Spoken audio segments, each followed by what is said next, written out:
Grace. Silakan si Grace. Ma? Bentar ya, aku kayak masih kirim PowerPoint-nya soalnya internetnya jelek banget. Oke.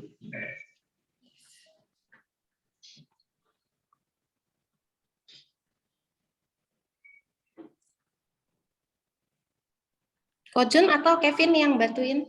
Aku boleh.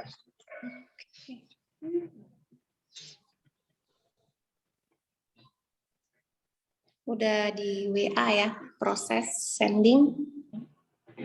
Oke.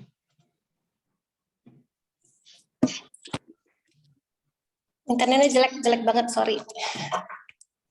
Oke, aku hari ini mau bawa tentang handling objection lagi, tapi sebagian soalnya kemarin juga waktu lagi jalan sama Yansen juga ketemu hal yang sama seperti ini. Nah, jadi hari ini judulnya handling objection yang lebih spesifik ke orangnya bilang gak ada duit. Oke, yang pertama. Oke, Kevin lagi.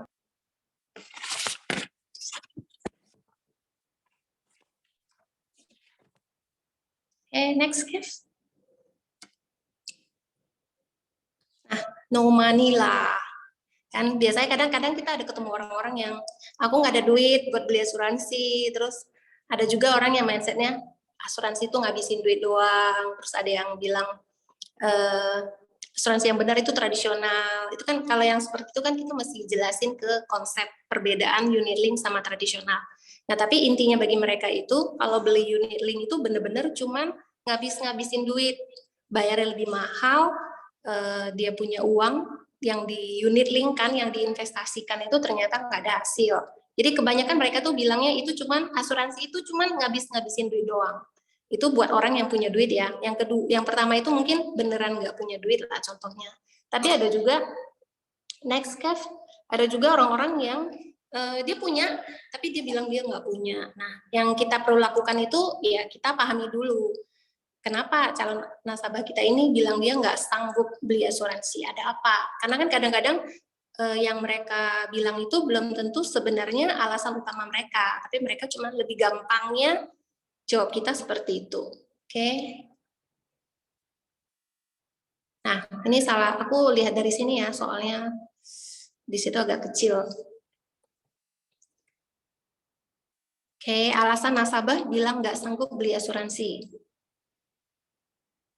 Pertama, beneran memang nggak punya duit. Nah, kedua, punya, tapi dia tolak dengan alasan nggak punya. Yang ketiga, mereka pikir mereka nggak sanggup beli. Kevin makan apa, Kev? Yang keempat, kita sebagai agent nggak memberikan penjelasan yang cukup, yang membuat mereka itu merasa kalau mereka tuh butuh asuransi. Alasannya nggak cukup banyak buat mereka mikir, oh iya bener ya aku butuh asuransi. Nah itu balik-balik ke kita ya. Itu alasan 4, tapi tulisannya tetap 3. Oke, next. Nah yang pertama, dia beneran nggak punya duit. Kalau ini gimana? Kalau ini ya kita nggak bisa maksa. Kan nggak mungkin kan kita bilang, lu jual ini buat beli asuransi kan nggak, buat beli asuransi kan itu nggak masuk akal. Kalau beneran nggak punya duit, kita juga harus di posisi mereka, mempertimbangkan kondisi mereka, kayak apa namanya, proaktif gitulah ya, berada di posisi mereka. Oh beneran nggak punya duit, nggak sanggup beli, ya udah. Sebagai agen asuransi kan kita setidaknya kita tahu kalau memang asuransi itu sangat penting. Tapi kalau mereka nggak punya, kita kan nggak bisa maksa. Terus bisa jadi mereka benar-benar lagi kesusahan. Mungkin habis kena PHK, mungkin memang usaha lagi susah, apalagi zaman sekarang kan. Atau memang benar-benar mereka tuh nggak lagi punya kesulitan keuangan, atau mereka memang orang-orang yang nggak semua orang kan, kayak Kevin bisa sekolah finance, bisa punya perencanaan keuangan. Aku aja sampai sekarang kalau disuruh Kevin, ma ini 10%, 20%, 50% itu aku masih nggak bisa disiplin jalanin. Boleh dibilang aku tuh bener-bener masih belum bisa bikin financial planning yang benar, masih kocar-kacir lah ibaratnya gitu. Terus mereka juga mungkin orang-orang yang bisa seperti itu. Nah kalau kita yang punya kemampuan untuk memang menyusun perencanaan keuangan, ya udah kita ajarin ajarin bukan berarti kita lu mesti gini-gini, enggak juga kan, masih masuknya dengan cara yang benar lah. Kita sharing gitu, terus kita bimbing kalau memang kita itu teman baik atau kenalan kita dan mereka mau bersedia untuk merubah cara mereka untuk kelola keuangan. Yang penting kita mesti yang satu tadi ya, tetap jaga hubungan.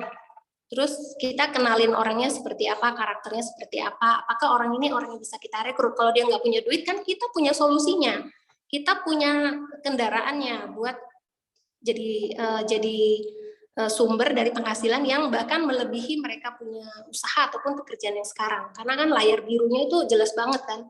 Nah kita punya caranya, kita punya kendaraannya. Kalau memang orang ini orang yang bagus, karakternya bagus, memang orang yang punya benar-benar agent star, ya udah kita rekrut. Tetap jaga hubungan, terus kita kenali, terus kita rekrut. Nah, kita juga bisa kayak tadi ngomong bantu kasih masukan finansial ya. Terus selain itu kita juga mesti pikir gini, tadinya misalnya kita taunya dia orang yang pas-pasan, tapi kita tawarinnya sampai ke elite plus. Nah, itu juga salah. Yang kedua kan pastikan kita benar-benar memberikan perencanaan keuangan yang tepat. Nah, kalau memang dia mampunya cuman basic, ya udah kasih basic aja, tawarinnya basic. Itu kalau memang dia ternyata masih bisa, cuman bisanya kecil gitu. Misalnya cuma 10% dari dia punya income itu ternyata masih bisa ke basic, ya udah dipastiin ke sana. Jangan kasihnya yang elit. Kita udah tahu gaji dia 5 juta, tapi kita bikin asuransinya yang 2,5 juta. Itu kan 50%, itu udah nggak mungkin. Paling-paling 10-20% itu udah maksimal banget buat bayarin biaya asuransi. Terus yang ketiga, kita mesti sabar. Cuman kayak Pak Jokowi ngomongnya agak panjang ya, sabar. Jadi memang kita mesti sabar, karena yang kayak gitu juga bukan berarti begitu dia nggak bisa kita langsung balik badan, langsung sayonara, enggak. Tapi kita tetap bangun hubungan dan kita tetap nunggu ketika kalau kita jelasinnya bagus, kita blueprintnya bagus, kita jelasin profil company-nya bagus, kita jelasin ilustrasinya bagus, BP1, BP2 oke, bagus banget, tapi memang dasar dianya yang nggak mampu, memang bukan orang yang tepat, bukan waktu yang tepat, ya suatu hari kalau dia bisa bayar, dia bisa beli, dia pasti carinya kita dulu, karena dia akan ingat, oh orang ini bagus ya, waktu kita approach dia, kita bagus, terus sesudah dia tolak kita masih bangun hubungan, yang pasti orang itu akan bilang, oh dia nggak cuman waktu mau closing, mepetin aku nggak closing pun, dia tetap harmonis dengan aku, tetap jaga hubungan dengan aku. Kapan kalau aku lagi butuh, misalnya aku cuman dia, karena kita ngerti kan, misal orangnya ngerti, kita ngerti financial planner, dia bisa nanya kita dengan senang hati ngebantuin, kita dengan senang hati kasih penjelasan, atau pokoknya kita bimbing, malahan kita bisa bimbing seperti itu. Nah itu kita kan udah membangun trust atas keprofesionalan kita ke orang itu. Siapapun yang prospek dia akan lebih mendahulukan kita. Jadi dia akan ingat kita. Oke, next. Nah, kalau untuk 3 alasan yang lain kan tadi ada yang kedua, sanggup tapi tolak dengan alasan nggak sanggup. Terus yang ketiga, mereka pikir mereka nggak sanggup karena dikiranya asuransi itu mahal. Terus yang keempat, kita nggak cukup memberikan penjelasan yang cukup. Nah ini ada 3 AO-nya, caranya sebagai penasihat keuangan kita mesti ngebantu nasabah untuk mereka punya pandangan yang lebih benar, pandangan yang baru, pandangan yang tepat, kenapa asuransi itu penting. Karena kan kalau alasan dia nomor 2, dia sanggup tapi dia tolak dengan alasan nggak sanggup, itu kan berarti dia punya insurance minded-nya masih belum kebuka. Berarti seperti itu dia masih nggak lihat asuransi itu penting. Nah kita mesti kasih konsep yang benar kalau asuransi itu penting. Terus kalau dia pikir dia nggak sanggup karena dia pikir asuransi itu mahal, itu kan dia belum dengar preminya seperti apa, manfaatnya seperti apa, kan dia belum tahu value dari produk asuransi itu gimana, kenapa mahal. Kayak kemarin aku sama Jansen ketemu ini juga orangnya bilang gini, aku udah umur 67, dia bilang. Kemarin ada asuransi Manulife yang prospek aku, asuransinya 1 bulan 40 juta. Itu kan gak masuk akal, tapi dia nangkepnya asuransi itu mahal. Terus dia ngomongnya, umur aku segini asuransi itu mahal. Akhirnya meskipun dia nggak mau, kita tetap buatin ilustrasi. Jadi waktu itu kita ngambilnya Classic Plus 4.400.000 sebulan. Jansen sih yang bikin waktu itu ya. Cuman Kalau misalnya 4.400.000 harusnya bagi dia nggak mahal, karena dia sendiri walaupun udah pensiunan, dia punya income bulanan rutin itu masih ada belasan juta, 15 juta. Dan dia ada saham, ada apa-apalah. Maksudnya masih ada income pasifnya, masih ada pendapatan pasifnya dari mana-mana, dari beberapa sumber. Nah, terus kalau misalnya agent nggak memberikan penjelasan yang cukup, berarti ini mesti kita sendiri yang koreksi diri kita. Apakah kita cukup mengisi diri kita dengan pengetahuan? Apakah kita ikut training, kita dengerin pengalaman orang lain, walaupun kita baru ya, walaupun kita baru, nggak berarti kita tuh nggak tahu. Karena kita bisa dapat pengetahuan atau pengalaman dari trainer-trainer lain, dari speaker-speaker lain kan, mereka dengan senang hati bagi ilmu mereka buat kita. Oke, next. Nah, cara approach-nya untuk 3 alasan yang tadi itu bisa dengan satu, kita bahas tentang, misalnya mereka ngomong tentang emergency fund, dan kita sambungkan dengan, relatedkan dengan sumber pendapatan lain. Terus yang kedua, kita bisa kasih pendekatan dengan cara, ini waktu yang paling buruk buat jatuh sakit. Terus yang ketiga, asuransi hanya bisa dibeli dengan kesehatan. Yuk, mulai dari yang kecil gitu. Nah, oke, next. Yang pertama, nah sebelum kita handling objection, kita harus ingat ini, satu hal ini.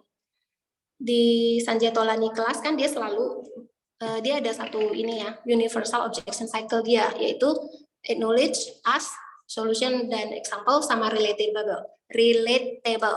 Jadi kita itu kalau misalnya ngadepi penolakan orang, kita tuh mesti pahami dulu penolakan orang ini apa. Jadi acknowledge, kita pahami, kita setujui.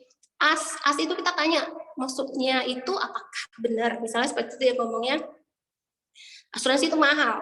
Ya udah kita ngomong aja gini, oh iya, asuransi memang mahal, tapi kita mesti lihat manfaatnya apa. Terus kita tanya, selama ini asuransi yang udah dipunya apa, preminya seperti apa, manfaatnya seperti apa. Nah, kita bisa tanya untuk memperjelas lagi, dia punya penolakan dia yang tentang asuransi itu mahal. Terus kita kasih solusi sama kasih contoh. Nah, asuransi itu mahal karena apa? Kita jelasin, terus kita kasih contoh. Terus kita relatable-nya, ya kita jelasin lagi dengan cara yang benar. Maksudnya kayak tadi, dibuatin Classic Plus ternyata hanya 4,4 sebulan. Nggak mahal-mahal amat, ibaratnya sehari cuma pego doang. Sedangkan dia punya biaya bulanan untuk makan, lain-lain jalan-jalan itu aja udah 10 juta lebih. Nah, dia 10 juta lebih dia bisa habisin. Itu berarti satu hari udah 300-400. Dan itu bukan untuk yang sangat penting kan, asuransi kan termasuk penting, kebutuhan basic kita, nggak cuma makan, tidur, nggak cuma sandang, pangan, sama papan, tapi juga butuh asuransi kan, itu salah satu, dan yang lain kayak 6 bulan cash, itu kan termasuk salah satu kebutuhan basic kita. Nah, kita bisa jelasin dengan tahap apapun penolakan orang, apapun penolakan calon nasabah kita itu harus punya 4 step ini. Ketahui, pahami, setujui, terus tanya lebih benar apakah yang dia ngomongin itu kita juga maksud yang kita tangkap itu apakah benar. Jadi mensinkronkan pemahaman dia dengan pemahaman kita ya, dengan menanyakan pertanyaan-pertanyaan yang tepat tentunya. Terus kita kasih solusi dan kasih contoh, baru apapun penolakan itu kita konekin lagi, balikin lagi ke asuransi yang kita sedang presentasikan ke mereka.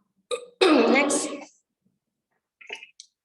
Oke, nah ini yang pertama, dana darurat dan sumber penghasilan. Nah, kalau misalnya orangnya ngomong gini nih,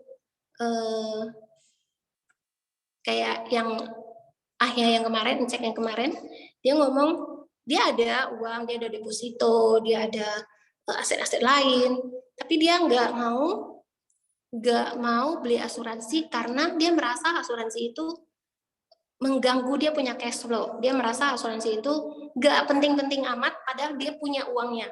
Dia nggak mau beli, pokoknya dia nggak mau beli. Bahkan dia sekarang udah punya aksa, tahun depan rencananya dia mau tutup aksa itu. Itu kan aneh. Nah, orang ini mesti dipepetin sih, mesti dipepetin supaya dia punya mindset, kita kasih pandangan yang benar, yang lebih tepat.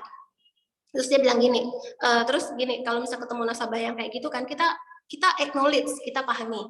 Ya, aku ngerti sih, aku setuju kalau kita mesti punya dana darurat.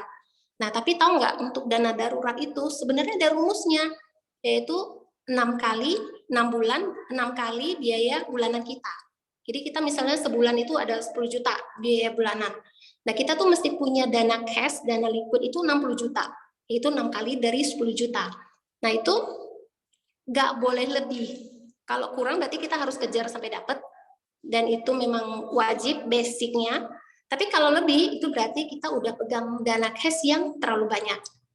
Nah, terus kalau misalnya kita punya dana cash yang lebih, yang terlalu banyak, seharusnya itu sama dengan inflasi ya, sama dengan kita itu menyia-nyiakan uang yang berlebih itu. Karena yang kita wajib punya itu hanya 6 bulan biaya bulanan kita.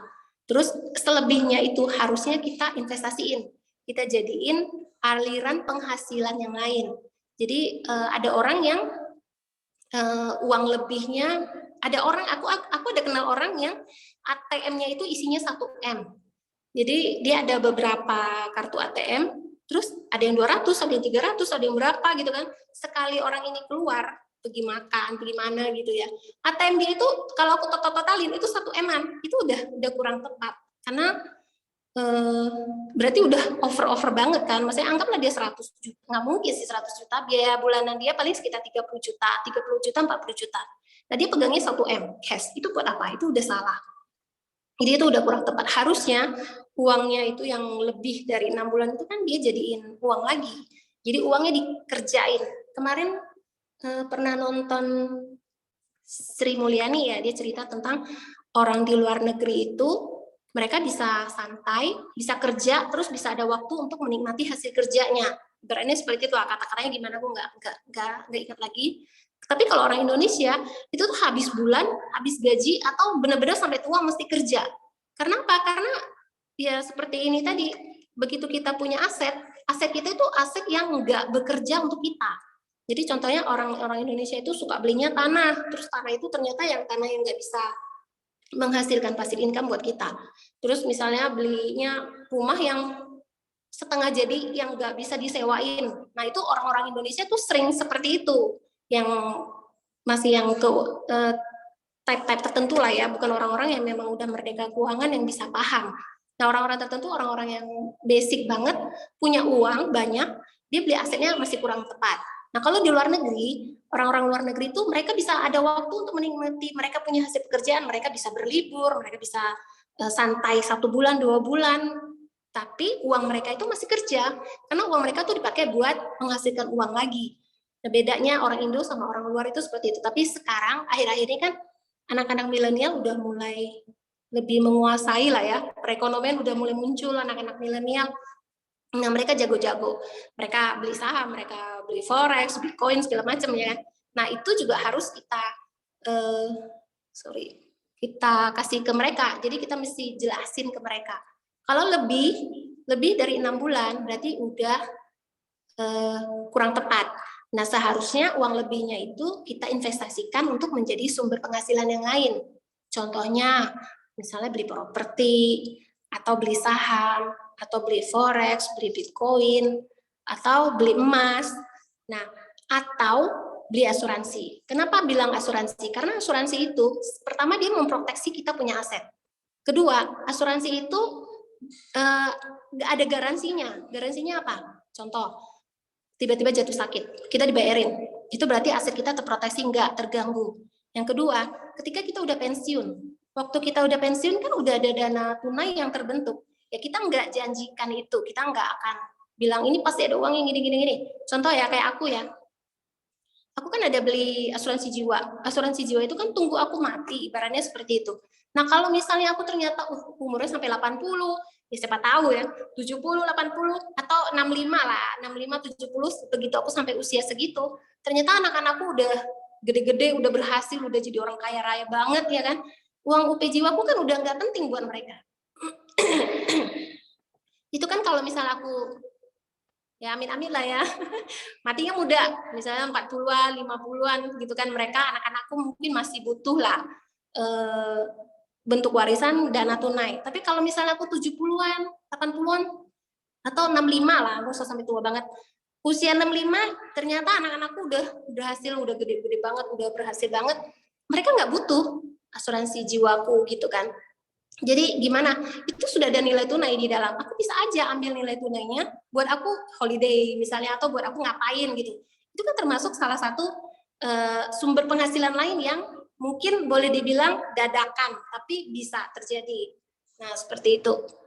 Jadi kita bisa jelasin kayak gitu untuk alasan-alasan yang ini ya. Next-nya, Kev. Oke. Nah, waktu paling buruk untuk jatuh sakit. Penolakannya orang ngomongnya gini, COVID aku nggak sanggup, gila, toko sepi banget, atau aku di work from home, jadi gaji dipotong setengah, atau gimana, dipotong 25%. Terus kita ngomongnya gini, itu kan di pihak mereka ya, sorry aku kayaknya harus cari air minum deh. Bentar ya.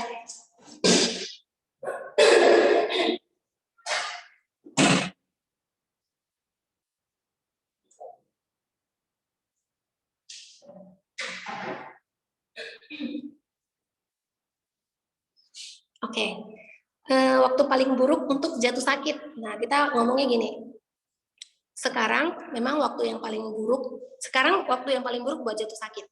Kalau kita sakit-sakit sendirian, nggak ada orang yang bisa jenguk. Terus kalau kita mati pun mati sendirian, nggak ada yang nganterin di pemakaman. Cuman ingat ya, kalau ngomong di depan nasabah, ya kita mesti lihat orang itu orang yang hubungannya sama kita apa. Kalau dia orang yang harus kita seganin, ya beda lah bahasanya, nggak boleh ngomong gitu. Jadi atur sendiri bahasanya. Intinya ini aku lagi kasih kalian konsepnya. Nah, waktu paling buruk buat sakit, karena kalau sakit kita sakit sendirian. Nggak ada yang bisa, bahkan kalau mau dibilang ya, misalnya sakit nih, masuk rumah sakit, walaupun itu cuman entah operasi usus buntu atau apa, kan nggak ada orang yang bisa datang. Nggak ada yang bisa jenguk kita, nggak ada yang bisa support kita.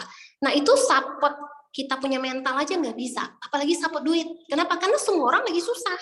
Ibaratnya seperti semua orang luar ya, bukan orang-orang di Alias. Semua orang tuh lagi susah, duitnya lagi seret ya kan. Mereka mikirin diri mereka sendiri aja susah, apalagi mau ngebantuin kita yang lagi sakit. Nah, itu seperti itu. Support dari luar itu ke kita itu nggak ada. Zaman sekarang, zaman now. Paling susah kalau kita jatuh sakit di hari-hari ini. Paling dihindari orang. Kedua, mati. Mau itu karena COVID, mau itu karena secara alami. Nggak ada kayak sekarang rumah duka, walaupun orang yang meninggal karena tua juga rumah duka sepi banget. Padahal kan rumah duka itu saling support secara mental, saling menguatkan, menghibur, tapi kan juga ada duitnya, ibaratnya seperti itu. Itu kan ada cua kan, kalau misalnya orang Chinese kan ada sumbangannya, kan jarang ada orang yang gue transfer dong, kan jarang. Biasanya kalau nggak pergi ya nggak ada ikut kasih uang duka, biasanya kan seperti itu. Nah itu zaman now kalau mati maupun sakit itu benar-benar susah. Bayangin itu ke orangnya, ke orang yang sakit, ke orang yang mati. Gimana ke keluarganya? Kalau misalnya ada satu yang kayak kemarin baru-baru meninggal, tapi untungnya dia cewek sih ya, salah satu agent di Allianz juga, kayaknya belum 40 ya umurnya ya, karena COVID meninggal, itu kondisi lagi hamil, dua-duanya meninggal. Nah, kena COVID meninggal, itu dia punya, kalau dia ternyata income satu keluarga itu dari dia, untungnya dia agent asuransi, dia punya income turun ke keluarganya. Coba kalau dia kerja, kena COVID, terus dia kepala keluarga, kena COVID meninggal. Nah, yang ngebantuin keluarga yang ditinggalin siapa? Ini benar-benar waktu yang paling buruk buat jatuh sakit. Waktu yang paling buruk buat mati. Orang semua lagi susah. Gak ada sih orang yang bisa ngebantuin orang-orang tertentu, tapi rata-rata orang pada umumnya semua pada lagi mikirin diri sendiri, ibaratnya seperti itu. Lagi susah banget. Terus lagi mikir nolong diri sendiri aja susah, gimana mau nolong orang lain. Jadi amit-amit kalau terjadi hal seperti itu. Amit-amit kalau terjadi kematian atas anggota kepala keluarga, yang ditinggalin gimana? Istrinya gimana? Siapa yang support mereka? Nggak ada siapapun yang bisa bantu mereka selain asuransi, selain UP Jiwa. Ketika sakit, nggak ada satu orang pun yang maksudnya dengan gampang buat ngebantuin kita saat ini, karena semua lagi susah kan. Cuma satu yang bisa ngebantuin kalau orang lagi jatuh sakit, ya asuransi. Karena kan dibayarin sama Allianz, dibayarin sama pihak asuransi. Sakit apapun kalau lu masuk rumah sakit ya dibayarin, ibaratnya seperti itu. Oke, itu untuk menjelaskan untuk handling objection yang 3 tadi ya. Jadi kita bisa cerita, ini waktu yang paling buruk buat jatuh sakit. Ibaratnya dia bilang aku nggak sanggup bayar asuransi, misalnya kan dia ngomongnya gitu kan. Ya berarti lu juga nggak sanggup mati dong. Ibaratnya ngomong kasarnya gitu. Lu bayar asuransi aja nggak bisa, apalagi lu jatuh sakit lebih nggak bisa lagi, karena kan biaya rumah sakit jauh lebih mahal daripada biaya asuransi. Biaya asuransi kan uang kecil yang dapatnya uang gede seperti itu, dan kita kan nggak bisa pilih ya, mau sakit kecil atau sakit besar. Kalau sakitnya sakit yang besar gimana? Yang duitnya masih miliaran gimana? Apakah keluarga itu akan rela jual semua asetnya dengan sambil bahagia gitu menjual aset, terus apakah kita yang sakit itu rela make aset yang udah dikumpulin bertahun-tahun cuma buat ngobatin? Oke lah BPJS ada, tapi BPJS itu kan BPJS kemarin yang kemarin kami prospek itu dia ada uang tapi istrinya pakai BPJS. Jadi istrinya kena sakit jantung. Ya mudah-mudahan aku nggak sedang ngomongin orang ya. Cuma aku mau cerita lah ya. Istrinya ada BPJS. Pertama mereka pakai asuransi umum, pakai bayar sendiri pribadi. Terus pas mau pasang ring, mungkin keluarga atau gimana mereka pikir mendingan lebih hemat pakai BPJS. Jadi mereka daftarnya pakai BPJS untuk pasang ring. Itu aku nggak berani ngomong lebih detail, tapi aku tangkapnya seperti itu. Dia ngomong gini, karena BPJS, jadi antri 1 bulan. Terus seminggu sebelum istrinya meninggal, rumah sakit telepon, Pak, udah sampai antrian Bapak ya, udah sampai antrian istri Bapak ya, tapi minggu depan jadwalnya. Sebelum sampai ke minggu depan itu istrinya meninggal. Coba bayangin, kenapa dia nggak bayar sendiri? Padahal kan waktu kita tanya ya, market survei kita tanya, dia bilang, pasang ring ada yang 30 juta, ada yang 70 juta. Dia bilang yang paling murah itu 30 juta ringnya. Terus ada yang 70 juta.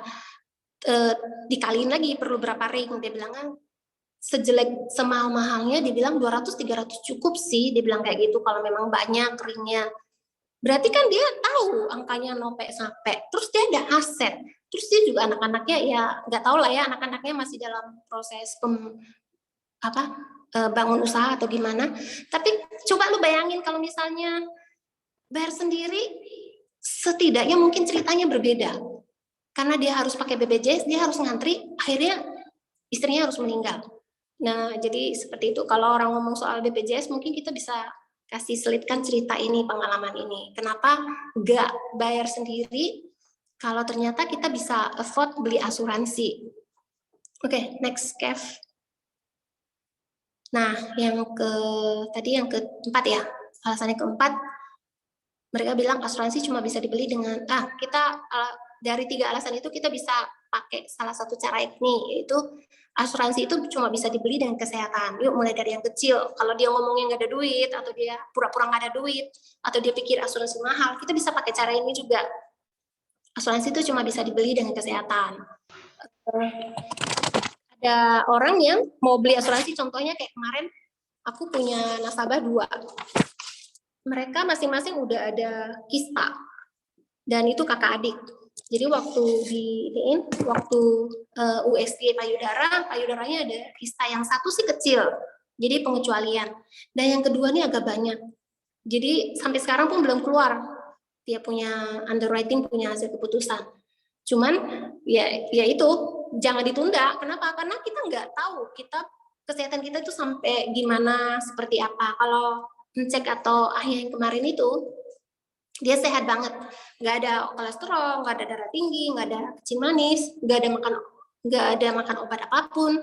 Terus dia juga termasuk orang yang jaga makan. Jadi dia benar-benar tidak makan gorengan sama sekali, benar-benar tidak. Dan itu udah lama dia lakukan. Nah, kalau yang seperti itu usianya udah 67. Nah, dia ada 2, kesehatannya oke. Usianya gimana? Kalau dia udah 70 udah nggak bisa beli. Jadi kita cuma punya waktu 3 tahun ini buat ngejar dia untuk punya asuransi yang protect dia sampai seumur hidup. Nah, kita bisa ngomong yang untuk Aceh itu kita bisa masuk dengan ini ya, dengan ini nanti mungkin Jansen kalau ada di sini bisa bisa dideketin lagi dengan cara approach yang seperti ini. Nah, terus kalau misalnya orang ngomong soal ini ya, kesehatan yang kita masuk dengan cara kesehatan, kita ngomongnya juga bisa gini. Nah, sekarang kan lu masih ada penghasilan, itu nggak masalah. Tahu nggak? Justru ketika amit-amit ya, ketika lu udah nggak punya penghasilan, ketika lu udah nggak bisa kerja, nah itulah waktu dirimu butuh aku. Masalahnya adalah waktu itu yang membuat lu nggak bisa kerja dan membuat lu nggak punya penghasilan, apa selain kesehatan? Pasti karena kesehatan. Entah itu cacat tetap, entah itu karena sakit-sakit kritis yang lain. Justru ketika itu dirimu paling butuh asuransi. Dan dirimu paling butuh sama aku. Kalau lu beli sekarang, waktu itulah aku ambil alih lu punya apa namanya ya, lu punya kemampuan untuk menghasilkan income, itu aku yang ambil alih. Tugas lu untuk menghasilkan income ke rumah itu aku yang ambil alih kalau lu punya asuransi. Tapi kalau lu nggak punya asuransi, ketika itu lu sudah sangat membutuhkan aku dan asuransi, lu udah nggak bisa punya. Nah itu yang kesehatan. Terus kalau misal kayak usia, ya kita kasih tahu loh. Kalau usia kan ada batasannya untuk beli. Misalnya usia 70 tahun. Kayak mamaku, waktu aku masuk asuransi dia udah 72, jadi udah nggak bisa beli asuransi. Jadi sekarang mama nggak ada asuransi. Puji Tuhannya mama itu orangnya sehat banget. Nah terus juga kalau misalnya orang bilang, orang-orang muda nih ya kebanyakan ngomongnya gini, ngapain sih, aku kan nggak butuh asuransi. Nah biasanya orang-orang muda suka ngomong kayak gitu. Nah kita bisa ngomong dengan cara kayak gini, punya asuransi lebih cepat 5 tahun 10 tahun itu lebih baik daripada lu mau beli asuransi tapi udah telat 1 hari. Telat 1 hari artinya kemarin udah didiagnosa sakit, hari ini mau beli udah nggak bisa, berapapun usiamu udah nggak bisa, karena seperti itu. Oke, next. Oke, udah habis berarti. Nah ini yang terakhir, baca ya. Buying insurance cannot change your life, but it prevents your lifestyle from being changed. An illness can wipe up an entire family saving that they have saved for decades by the medical bills. You will not turn bankrupt because of buying insurance, but you will cause your loved ones to turn bankrupt if you don't. Jadi ini dari Jack Ma. Nah ini dari Kojun Ma. Membeli asuransi itu tidak akan mengubah kehidupanmu, tidak bisa merubah kehidupanmu, tetapi itu prevents. Aduh aku mengerti tapi tidak bisa menjelaskan. Mencegah, oke. Mencegah gaya hidupmu untuk berubah. Jadi memang kita beli asuransi itu nggak bisa merubah hidup kita. Misalnya kita hidup sampai berapa tahun, kita hidup sampai kapan, itu kan nggak ngerubah. Kan ada orang yang bilang gara-gara beli asuransi jadi sakit, gara-gara beli asuransi mati, itu kan sebenarnya nggak benar. Tapi ada orang yang ngomong kayak gitu. Ada orang yang kadang kita prospek, enggak lah aku nggak beli asuransi, aku sehat-sehat, nanti aku beli asuransi malah sakit. Ada orang yang kayak gitu, lo percaya nggak? Aku pernah ketemu. Jadi membeli asuransi itu nggak bisa merubah hidup kita, nggak akan merubah hidup kita. Tetapi dengan kita punya asuransi, kita tuh mencegah gaya hidup kita untuk berubah. Jadi yang dari orang yang mungkin level atas itu nggak mesti turun ke level menengah. Level menengah nggak mesti, atau bahkan dari atas langsung turun ke bawah pun ada, gara-gara nggak punya asuransi loh. Terus, an illness can wipe up an entire family saving that they have saved for decades by the medical bills. Jadi cuma satu macam sakit aja itu bisa menghapus, bisa ngabisin seluruh harta yang udah dikumpulin selama bertahun-tahun oleh anggota keluarga, cuman dengan satu medical bill aja, cuma dengan satu kwitansi aja, itu udah cukup menghapus seluruh harta kalau kita nggak punya asuransi. Terus, you will not turn bankrupt because of buying insurance. Nggak ada orang yang bangkrut gara-gara beli asuransi. Tetapi kita bisa menyebabkan orang-orang yang kita sayang jadi bangkrut gara-gara kita nggak punya asuransi. Oke, itu aja. Aku balikin ke Kevin, dan untuk yang lain silakan kalau ada yang mau tambah. Ya, thank you, Ma. Teman-teman yang lain ada yang mau menambahkan atau ini? Kalau buat aku sih, aku juga ada ketemu ya. Kemarin aku udah pernah sharing, yaitu temanku yang masih muda, kerja di kantor e-commerce gitu ya. Tapi dia bilang nggak mau beli asuransi soalnya udah di cover kantor gitu kan. Nah, buat teman-teman yang kayak gitu, maksudnya kan kayak mereka masih muda banget dan sebenarnya mereka sanggup gitu, tapi karena satu dan lain hal belum mau gitu. Jadi daripada hilang sama sekali, ya kita mulai dari yang kecil. Artinya misalnya ambilin CI dulu, nanti baru ya sembari dia makin kenal, sembari dia makin percaya untuk naikin ambilin yang kesehatan. Teman-teman ada yang mau menambahkan lagi?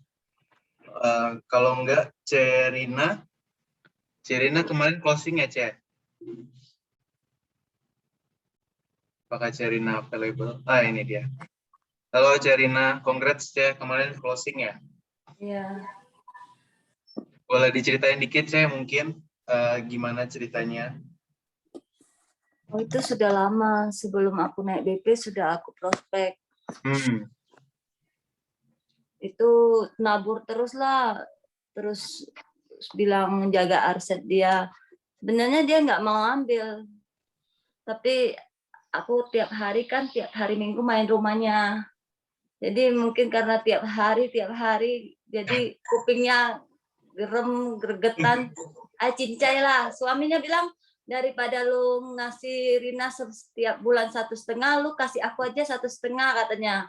Ntar lu sakit gua bayarin katanya gituin. Tapi akhirnya ngambil juga lah. Iya, Cari. aku juga. Ngambil apa itu, Cek? Kesehatan ya, berarti? Ya, yang terbaru nih lah. SCPP ya? Ya. Oke, congrats ya Cerina. Kerja keras dan taburan benihnya menghasilkan. Teman-teman yang lain boleh applause virtual. Thank you. Congrats ya, congrats. Oke. Kevin, aku mau tambahin dikit. Boleh, Ko Jun. Ya, thank you Grace buat sharingnya tentang HO ya. Nah, teman-teman, aku mau sampein pesan ya dari Ko Denny sama Pak Pong ya. Jadi aku share di ini ya. Nah, kita untuk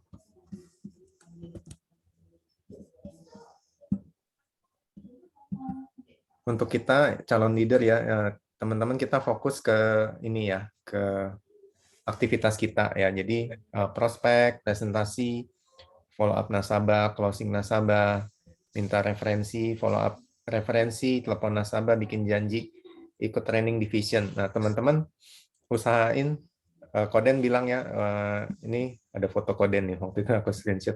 Ya, usahain dalam sehari itu 15 poin, teman-teman. Ya, jadi khususnya teman-teman yang sudah full time, yang memang waktunya masih bisa digunakan maksimal, usahain sampai 15 poin, teman-teman. Ya, jadi kalau teman-teman kerjain ini 15 poin, pasti teman-teman akan cepat naik BP, kemudian juga achieve champion ya, teman-teman. Dan juga bisa achieve yang lain, premier, itu mungkin banget ya, teman-teman. Nah, kemudian untuk ini juga reminder buat aku sendiri ya, bagi teman-teman BP. Nah, ini ya, teman-teman, untuk teman-teman BP kita fokus bikin janji, presentasi BSP, join fieldwork untuk tim kita, ngajar training, pep session. Pep session itu maksudnya one-on-one ya, kita gali lagi apa yang masih kendala gitu ya, teman-teman. Terus follow up. Kemudian agent tanda tangan form agent itu 1 poin. Kemudian agent ujian itu 1 poin. Ya, jadi kita mau kemudian ikut training 2 poin. Ya, jadi kita mau bikin hari-hari kita meaningful ya, teman-teman. Nah, ini semua juga Koden ingatkan, baik leader maupun calon leader, kita coba usahakan 15 poin. Nah, itu pasti nanti ada hasilnya ya, teman-teman. Gitu. Aku ingetin itu aja sih, Kevin. Oke, thank you. Thank you, Ko Jun. Oke, teman-teman, udah mau jam 9. Kita udahan wake up call-nya, teman-teman boleh isi absensi dan kita mau foto ya. Sekali lagi thank you Ma buat sharingnya dan congrats Cerina udah closing benih yang ditabur begitu lama. Oke, teman-teman bisa on cam, boleh on cam, kita mau foto.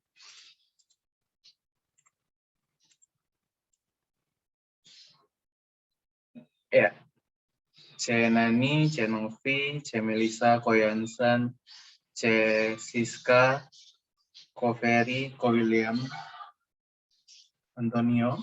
Oke. Sip. Oke, aku foto ya teman-teman. Oke. 1, 2, 3. Oke, sudah. Thank you teman-teman semua. Thank you. Thank you, Grace ya, teman-teman Thank you, semua. Grace. Thank you teman-teman semua teman-teman. Selamat beraktivitas ya. God bless.